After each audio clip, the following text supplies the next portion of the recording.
నమస్తే అందరికీ. ఈ వీడియోలో అయితే మనం జగన్మోహన్ రెడ్డి గారు ఓటమికి గల ప్రధాన 5 కారణాలు అయితే మనం ఈ వీడియోలో అయితే చూద్దాం. అందులో మొదటిది వచ్చి మద్యపానం.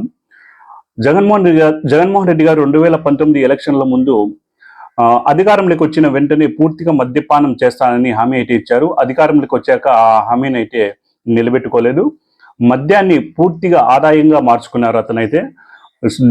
అన్ని రాష్ట్రాల్లో ఉండే మంచి మంచి బ్రాండ్స్ అయితే ఉంటాయి. ఆ బ్రాండ్స్ అన్నిటినీ తీసేసి సొంతంగా మద్యాన్ని తయారు చేసుకోవడం మన రాష్ట్రంలో అయితే మొదలు పెట్టారు.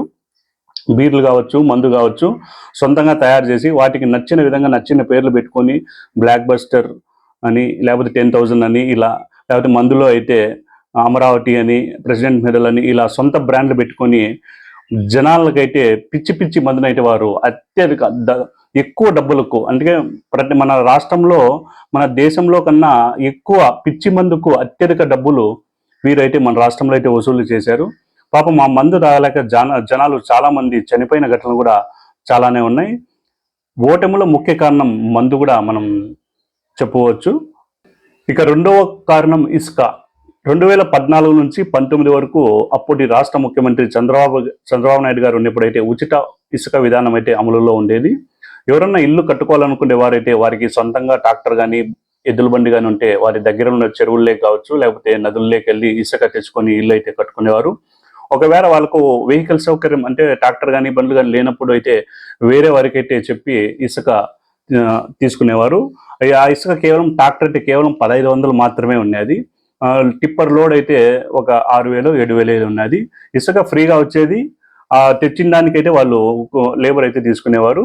మళ్ళీ 2019 తర్వాత జగన్మోహన్ రెడ్డి గారు సీఎం అయిన తర్వాత ఆ ఇసుకనైతే పూర్తిగా ఆదాయంగా మార్చేశారు. అయితే ఒక్కొక్క ట్రాక్టర్ ఇసుక కొనాలంటే దాదాపు 6 నుంచి 7,000 అయితే గ్రామీణ ప్రాంతాల్లో కూడా ఖర్చు పెట్టాలి. అదే పట్టణ ప్రాంతాల్లో అయితే దాదాపు 10,000 దాకా ఖర్చు పెట్టాలి. అదే టిప్పర్ ఇసుక కొనాలంటే దాదాపు 40 నుంచి 50,000 అయితే ఖర్చు పెట్టాలి. పూర్తిగా ఆదాయంగా అయితే ఇసుకనైతే మార్చేశారు. ఓటమి గల ఇదైతే రెండో కారణమని మనం అయితే చెప్పుకోవచ్చు. ఇక మూడవ కారణం చూస్తే పెట్రోల్, డీజిల్. పెట్రోల్ దేశంలో ఎక్కడా లేని రేట్లు మన ఆంధ్రప్రదేశ్లోనే ఉన్నాయి. 2019 నుంచి 24 వరకు దేశంలో మీరు అయితే లెక్కలు చూసుకోవచ్చు. మన దేశంలో కల్లా అత్యధిక పెట్రోల్ రేటు గల రాష్ట్రం ఏది ఉందంటే ఆంధ్రప్రదేశ్ మాత్రమే. దాదాపు మన రాష్ట్రంలో పెట్రోల్ 112 రూపాయలు దాకా పెట్రోల్ రేట్ అయిన ఉన్నాయి. పక్కన కర్ణాటకలో అయితే దాదాపు 101 రూపాయకే పెట్రోల్ అయితే దొరుకుతుంది. తమిళనాడులో అయితే 102 రూపాయలకే పెట్రోల్ అయితే దొరుకుతుంది. తెలంగాణలో అయితే 104 రూపాయలకే పెట్రోల్ అయితే దొరుకుతుంది.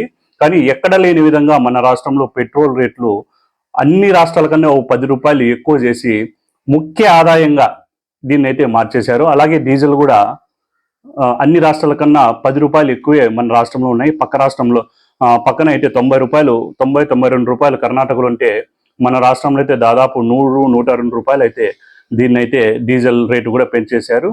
ఓటమి గల ప్రధాన కారణము ఈ పెట్రోల్, డీజిల్ కూడా ఖచ్చితంగా ఉంటుంది. ఇక నాలుగవ కారణం అయితే వాలంటీర్లు. పార్టీకి ముఖ్య బలం కార్యకర్తలు. గ్రామ స్థాయిలో ఎంత బలంగా కార్యకర్తలు ఉంటే రాష్ట్ర స్థాయిలో పార్టీ అంత బలంగా అయితే ఉంటుంది. అలాంటి కార్యకర్తలనైతే వైసీపీ అధికారంలోకి వచ్చిన విధంగా కార్యకర్తలను, చిన్న చిన్న నాయకులను అయితే పూర్తిగా పక్కన పెట్టేశారు. కేవలం వాలంటీర్లు నమ్ముకుని వీరు రాజకీయం అయితే చేశారు. కేవలం వాలంటీర్ల వల్లే మేము ఖచ్చితంగా ఈసారి అధికారంలోకి వస్తామని వారైతే గట్టిగా, జగన్మోహన్ రెడ్డి గారు గట్టిగా అయితే అనుకున్నారు. వాలంటీర్లు పాపం చోట చిన్న చిన్న నాయకుల్ని, కార్యకర్తలను అయితే పూర్తిగా పక్కన పెట్టేసి వాళ్ళకి ఎటువంటి ఆదాయకం లేకుండా కూడా 5 ఏళ్ళు చాలా పాపం ఎన్నో ఇబ్బందులు పడి పైకి పార్టీని గెలిపించిన కార్యకర్తలకైతే పూర్తిగా నిరాశలు అయితే వాళ్ళు ఉన్నారు. ఇది కూడా ఓటమికైతే మనం వాలంటీర్ల వల్ల ఓటమికి కారణమని మనం అయితే చెప్పుకోవచ్చు. ఇంకా ఐదవ కారణం అయితే 175కు 175. ఎవరికైనా గెలుపు మీద, ఏ పార్టీకైనా గెలుపు మీద కాన్ఫిడెంట్ అయితే ఉండొచ్చు, కానీ ఓవర్ కాన్ఫిడెంట్ అయితే ఉండకూడదు. ఇది ఖచ్చితంగా ఈ ఎలక్షన్లు అయితే, లాస్ట్ ఎలక్షన్లు అయితే నిరూపించాయి. జగన్మోహన్ రెడ్డి గారు ఏ మీటింగ్ పెట్టినా కూడా, ఎమ్మెల్యేల మీటింగ్ పెట్టినా కూడా 175కి 175 మనం గెలుస్తామని ఓవర్ కాన్ఫిడెంట్ చెప్పేవారు. ఆయన ఎలా చెప్పేవారో ఆయనకు అయితే నాకైతే అర్థం కాలేదు. ఎందుకంటే ఎదురుగా ఉన్న పార్టీ తెలుగుదేశం పార్టీ. 40 సంవత్సరాలుగా బలమైన కార్యకర్తలు ఉన్న పార్టీ తెలుగుదేశం పార్టీ. ఆ తెలుగుదేశం పార్టీతో మనము 175 సీట్లు ఎలా వస్తాయి అనే చిన్న ఆయనకు ఏ విధంగా వస్తాయని కూడా ఆయన అంచనా వేయలేకపోయారు. దానికి తోడు కూటమి కూడా ఏర్పడింది. బలమైన కాపు నేత పవన్ కళ్యాణ్ గారు కూడా తోడయ్యారు. అలాగే బీజేపీ మోడీ గారు కూడా తోడయ్యారు. ఇంత బలమైన కూటమిని తట్టుకొని ఏ విధంగా 175కు 175 వస్తాయో ఆయనే తెలిసిందల్లా.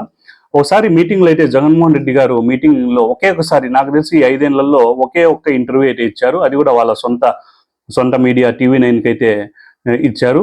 రజనీకాంత్ గారు ఒక క్వశ్చన్ అయితే అడిగారు, మీరు 175కి 175 వదిలేయండి, మీకు ఎన్ని సీట్లు వస్తాయో చెప్పండి అంటే ఆ టైంలో కూడా ఆయన లేదు మాకు 175కు 175 ఖచ్చితంగా వస్తాయని చెప్పి మితి మీరిన కాన్ఫిడెంట్ అయితే ఓటమికి గల ఆ కాన్ఫిడెంట్ కూడా ఓటమికి కారణమని మనం అయితే చెప్పుకోవచ్చు.